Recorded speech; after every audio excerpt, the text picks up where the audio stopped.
Bumagsak mula sa langit, may lakas at alamat, di tulad ng pangkaraniwan. Pero di nila nakikita ang pagod sa bawat umaga, ang tahimik na pagbangon kahit dito sugatan na. Hindi nila sinasabi kung paano sila humihinga kapag ang mundo'y bumibigat, tila dumudurog sa dibdib nila. Sa sistemang kay daling limutin ng lipunan, may pusong naninindigan, ayaw maglaho sa kawalan.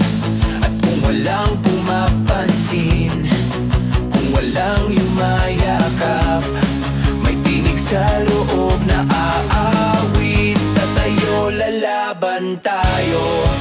Ang bayani ay hindi ipinapanganak, ito'y pinipili araw-araw, handang magligtas sa bawat oras at trabaho, sa harap ng salamin.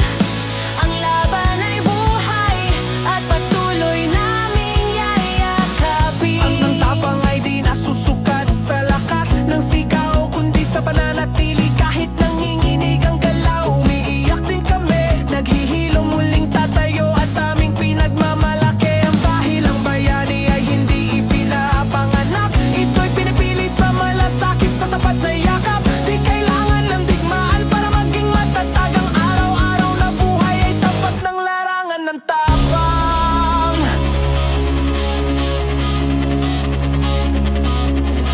Hindi na kailangan ng mundo ng idolo sa pedestal, kailangan ito ng taong alam ang sariling dangal. Wala mang kapangyarihan sa mata ng ilan, ang tapang ay buhay sa bawat pusong tumitibok ngayon at kailanman. Kami ang Luban Red Eagle Guardians Brotherhood Inc.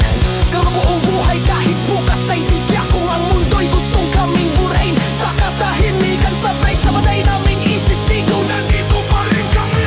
Kami ang Luban Red Eagle Guardians Brotherhood Inc. Nakatindig para sa komunidad, hindi para sa papurit palakpak, sa sugat at pag-asa, sa dilim at liwanag, binibili naming lumaban paulit-ulit buong dabang. Ito ang aktivismo, di lang martsa sa daan, kundi kamay na umaalalay kapag may nangangailangan. Pagpili sa malasakit kaysa galit, pagpili sa kapwa kahit mahirap, manatiling mabait.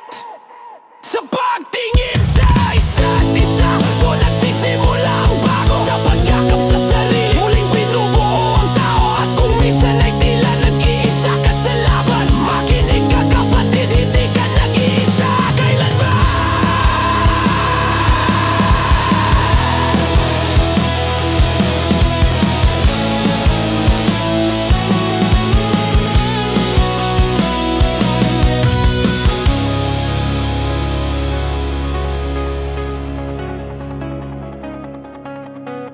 Hindi nawawala ang bayani, naghihintay lang